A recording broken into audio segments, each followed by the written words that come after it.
Welcome back नाज़रीन। Doctor साहब, transit trade कितना बड़ा वेपन है आपके ख्याल में पाकिस्तान के हाथ में, जिस पे वो कन्विंसिंग इन्फ्लुएंस हो सकता है, उनको ज़रा ठीक किया जा सकता है, अफगानियों को राह रास्त पे लाया जा सकता है? बहुत बड़ा वेपन है, इसलिए कि अफगानी जानते हैं कि उनके पास क्या लेवरेज है। उनके पास लेवरेज ये है कि वो वहां से जो हमारा एक एम्बिशन है सेंट्रल एशिया के साथ कनेक्ट होने का लैंड रूट से, वो उसको कंट्रोल कर रहे हैं और वो रास्ते में बैठे हुए हैं तुर्कमानिस्तान पाकिस्तान का गैस पाइपलाइन के जो एनर्जी नीड है हमारी, वो उनके पास ये लेवरेज है, वो ये जानते हैं। तो हमारे पास लेवरेज क्या है, हम क्या कंट्रोल कर सकते हैं, उनकी ट्रांजिट ट्रेड और उनका सारा सिलसिला यहाँ से वो हमारी फैसिलिटीज यूज करते हैं, स्कूल, कॉलेज, यूनिवर्सिटियाँ, एवरीथिंग। तो अगर हम इसको कंट्रोल करते हैं तो फिर इस तरह से ताल्लुकात आगे चलेंगे ना। अगर उन्हें हमसे ट्रेड चाहिए यानी ट्रेड रूट चाहिए, तो उसके जवाब में वो बदले में हमें क्या दे रहे हैं, तो अब इस तरह से बात होगी। तो इसके अंदर ये हमें सारा अपना नैरेटिव और अपना सारा अंदाज जो है वो रीबिल्ड करना होगा।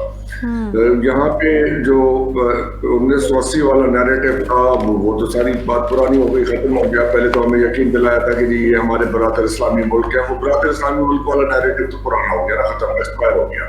हर आदमी अपनी गेम खेल रहा है। तो ये बात कहीं पे भी ऐसे नहीं है। तो हमें ये जानना है कि हमारे पास क्या लेवरेज है, हम किस तरह से नेटाइट कर सकते हैं। इसलिए मैं अर्ज कर रहा था कि इस सारे सिलसिले में चीन का होना जरूरी था, क्योंकि चीन की वहाँ पर इन्वेस्टमेंट है, चीन का हमारा अपना एक बहुत करीबी ताल्लुक है। तो हम अमेरिकन कैंप में जाके इस मामले को सुलझाने की कोशिश क्यों कर रहे हैं, यानी कि दोहा जाएंगे। दोहा तो अमेरिका की आउटपोस्ट है, सबसे बड़ा जो अमेरिकी अड्डा है वो तो दोहा में है। उनको अगर बीच में बिठा रहे हैं या हम वहां जाके बैठ रहे हैं, तो फिर इसका मतलब हम चीन को तो खुद माइनस कर रहे हैं। तो चीन कैसे इस मामले में हमें खुल के सपोर्ट करे? हमें तो बीजिंग जाके ये मामला सेटल करना चाहिए था, या फिर हमें रशियंस को इन्वॉल्व करना चाहिए था, जिन्होंने रिकग्नाइज किया हुआ है इनकी गवर्नमेंट को, इनके रेजीम को। वो दो की प्लेयर्स है नहीं। और एक मतलब अब क्या गैर कलम में, यानी जिन लोगों का बराह रास्त वास्ता नहीं है, वो तो खाली एक कॉन्फ्रेंस रूम आपको प्रोवाइड करते हैं, तो वो आप कहीं पे भी ले वापस चले जाते। आई मीन वो उसकी ज्यादा समझ आती थी उस बात की कि अगर हमें एक न्यूट्रल वेन्यू चाहिए था तो बाकू जाके बात कर लेते, कहीं और चले जाते, कोलंबो चले जाए, एनीवेयर यू लाइक। तो उसमें ये चीजें देखने की है कि हम अपने क्लोज एलाइज को सिग्नल्स क्या दे रहे हैं। ये सारी गेम, इसके वो नताइज भी तो निकलेंगे ना। अफगानिस्तान पाकिस्तान का मामला तो चलेगा, तो इनकी डिमांड्स जो है वो हमें समझ आ रही हैं कि ये हमसे ये रियायत मांग रहे हैं, तो उस रियायत के बदले में उनके पास क्या है देने को हमें। तो अब ये बात हो रही है, ठीक है। ये मामला कहीं ना कहीं सेटल होगा। अब देखें कि आपकी मिलिट्री आपको एक एडवांटेज लेके देती है, 2 दिन की कार्रवाई में ये सीधे होके आके बैठे हैं ना मेज के ऊपर, ये और 10 दिन की कार्रवाई में बहुत कुछ आपको देने पर राजी होंगे। लेकिन मिलिट्री सक्सेस को पॉलिटिकली कैसे ट्रांसलेट करना है, डिप्लोमेटिकली कैसे ट्रांसलेट करना है, ये है असल किस्सा। वहां पे जाके जब आप बात करने जाएंगे तो आप ये समझें कि इनकी क्या पोजीशन है और हमारी क्या पोजीशन है। बीच में इंडिया का रह गया किस्सा, तो इंडिया ने तो साफ डिक्लेयर किया हुआ है कि ऑपरेशन सिंदूर 2 होगा, तो इसको हम समझ लेते हैं कि ये 2 का हिस्सा है।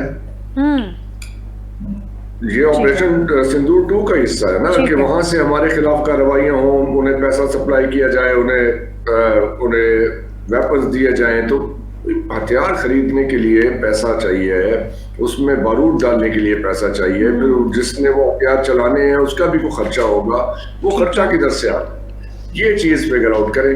जब ये चीज फिगर आउट करेंगे तो फिर समझ आ जाएगी। अब मुत्तकी साहब जब गए थे न्यू दिल्ली, उन पे तो फजाई सफर पे पाबंदी है इंटरनेशनल, तो वो पाबंदी किसने हटाई थी? हमने तो नहीं हटाई थी ना इंडिया हटवा सकता है। वो तो जिन्होंने लगाई थी उन्होंने हटाई थी।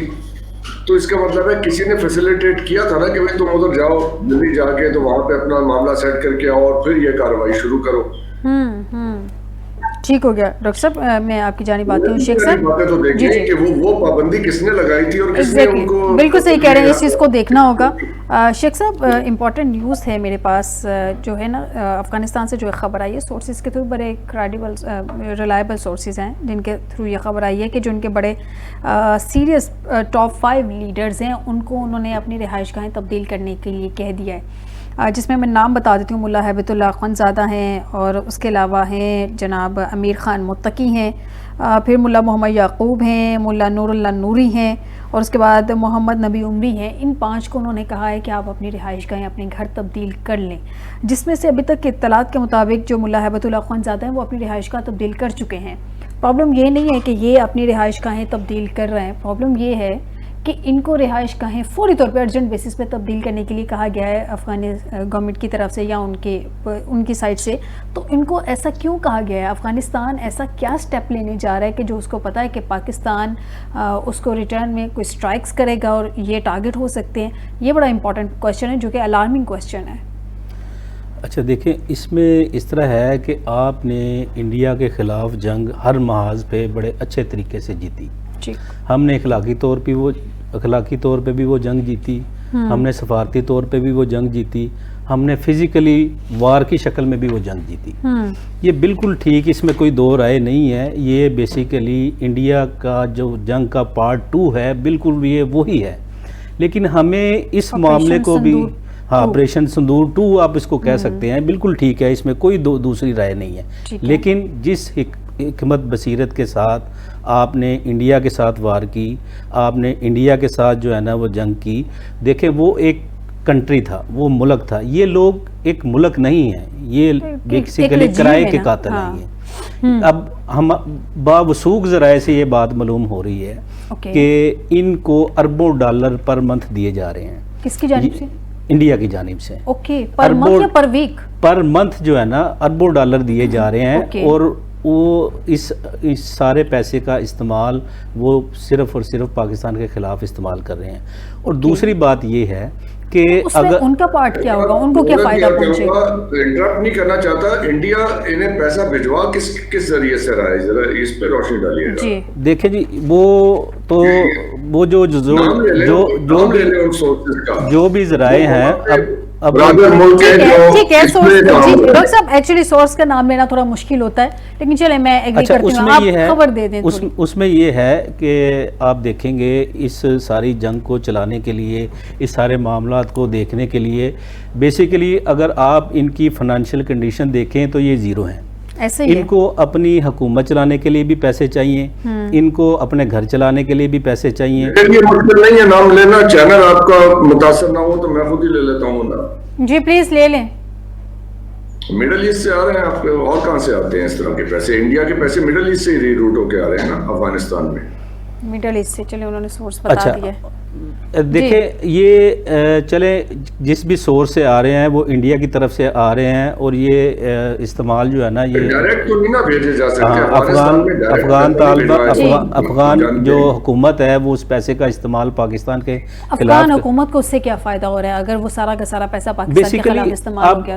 अब इस मामले की अगर जड़ को देखेंगे, इस मामले की जो आप तय में जाएंगे, बेसिकली असल जो मेन चीज़ है वो यही है कि उनके पास पैसे नहीं है अपनी हुकूमत चलाने के लिए।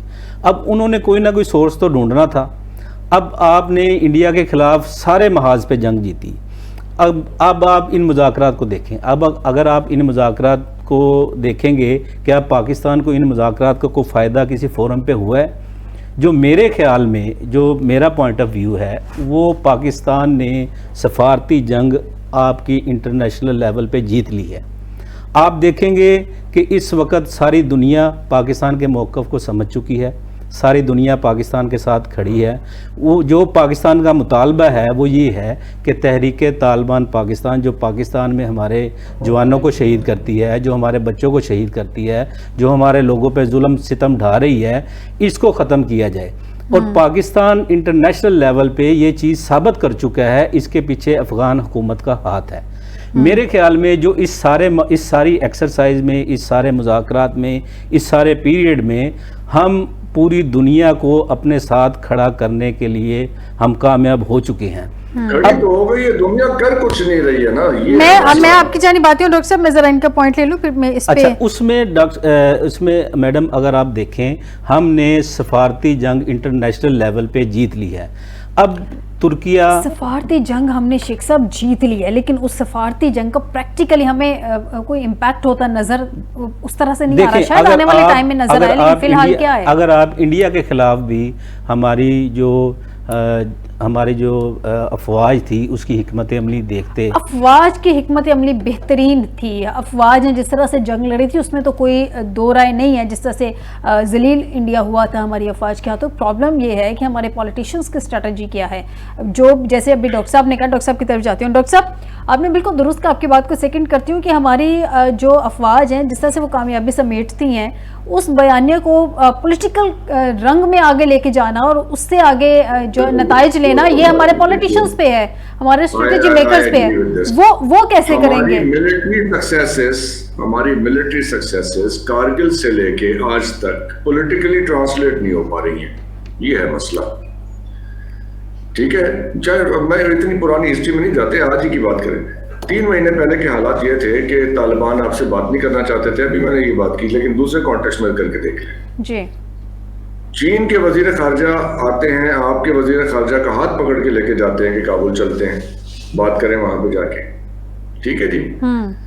फिर आपने जो भी कार्रवाइयां की हैं, अभी 4-6 दिन की जो वहां पे की है अफगानिस्तान में कार्रवाइयां, उसके बाद आपके 2 राउंड्स हुए हैं।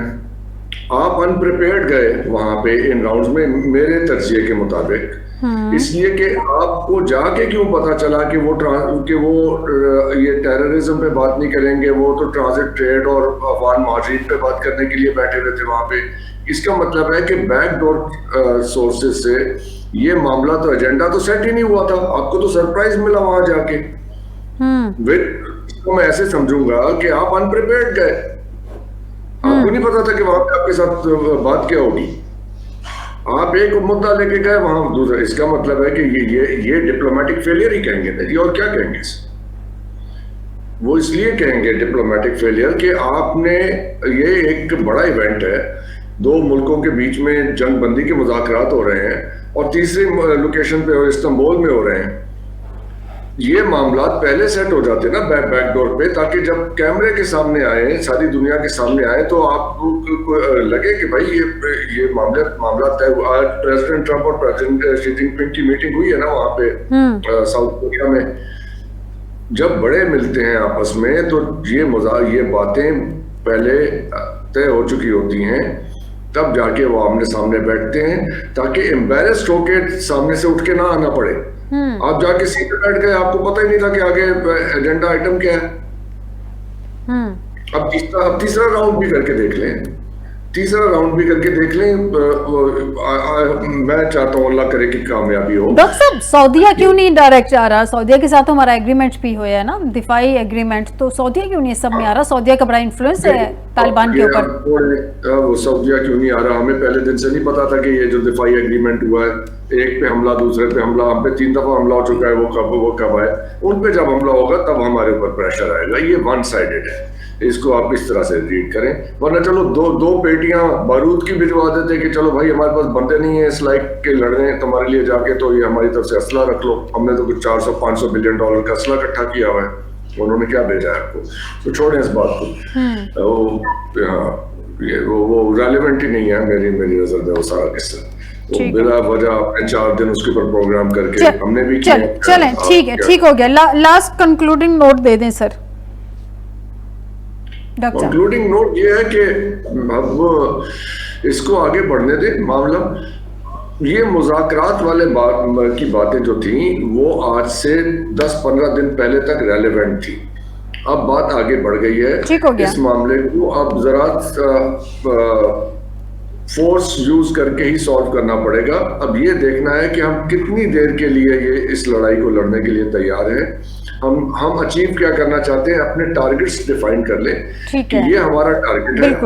बिल्कुल दुरुस्त करें, टारगेट्स डिफाइन करें कि हम अचीव क्या करना चाह रहे हैं। डॉक्टर साहब आपका पॉइंट बिल्कुल वैलिड है। में जाते हैं तो हमें क्लैरिटी चाहिए कि हम क्या ठीक हो गया, करने जा क्लैरिटी रहे हैं। चाहिए। शॉर्ट लास्ट पॉइंट आपका शेख साहब, लास्ट 30 सेकंड। अच्छा, इसमें अगर हम देखें देखें ये 30 जो सेकंड कंक्लूडिंग।